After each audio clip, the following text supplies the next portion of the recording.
Okay, so Carrie, so we're just going to have a conversation around where you are in relation to the element I3, so that's the innovation. And I know starting in a special school was all new to you, and I think we agreed during our initial conversations that you were quite unaware of some of the evaluations and impact and planning and some of the things that you can use in your classroom. So can you describe a little bit about how you felt when you first started this practice? Because I know we've had conversations around how you felt at that time.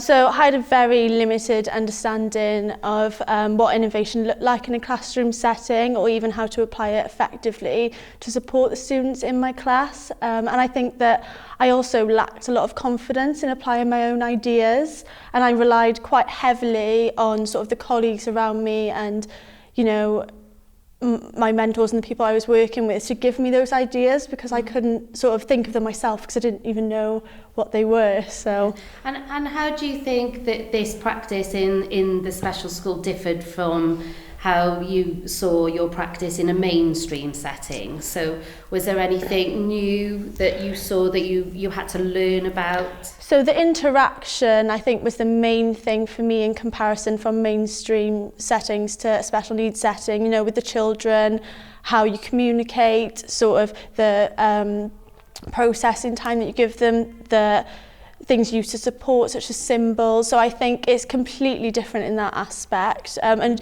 you're really starting again, because in mainstream, I think a lot of people can go into mainstream and know how to speak to a child. When you come into a special needs school, you need to really think about, what am I saying? What am I hoping to get from this? What do I need this child to understand? And it's sort of stripping it all back. So it's kind of teaching yourself to strip out, to make everything smaller and to sort of, cater everything to the children's needs, basically, instead of just going away on a tangent. And I think we chatted about how the structure of the class was quite different as well, because it's not just going in and teaching a class, is it? So you had to be quite creative in how you arranged your classroom, and you have to be very engaging with the lesson content, and also knowing that you might not be able to go in and teach your lesson that day, because first and foremost, the children have to be ready to learn. Whereas in a mainstream, they'll just come in from break time, they'll sit down and you'll start with your lesson.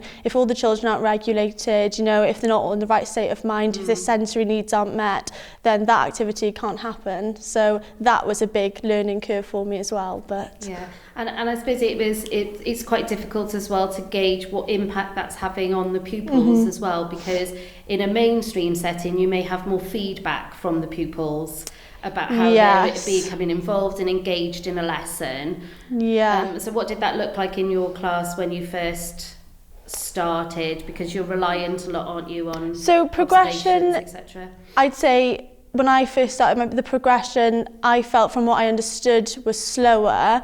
But as you get to know the children, you see them hitting those milestones, and it might not necessarily be a milestone that they would meet in mainstream. It could be something that to somebody else would seem so small and insignificant, but it's a huge deal. Like even so much as them sitting on the chair for 5 minutes and listening to you, that's a huge accomplishment. And you start there and then you just build your way up. So I think just reflected really on where they were from the beginning and going forward. And then in terms of obviously the work, you just see the slow progression, but they definitely get there. So following on from your initial sort of discussions, obviously you've made quite significant improvements, and I think we've agreed that you are aware now of within the stages of this element. So how do you feel your practice looks like now, and can you explain a little bit of how you got there? So I definitely think I'm developing my confidence in applying just sort of innovative methods in the classroom and trying out new things, and just having the confidence to think of something that might work in the class but not being sure, but trying, and also just taking on feedback from my colleagues, and just sort of seeing what other people do and just taking those things on board and applying them in my own practice, and just seeing how it goes with my class. So you feel you have the more confidence definitely to do that now. And I suppose it's reflecting on the needs of your pupils as well, because they would have all been new to you in September, but you're more aware now as well of their needs and their different styles of learning. Definitely, 100%. And the different styles of learning, they're so vast in comparison to sort of a mainstream setting again, but it's just knowing what works for each individual child and sort of differentiating and making sure that the support is there for each one. So. Okay, so it sounds like you've done a really good job. Yeah, well done. Thank you.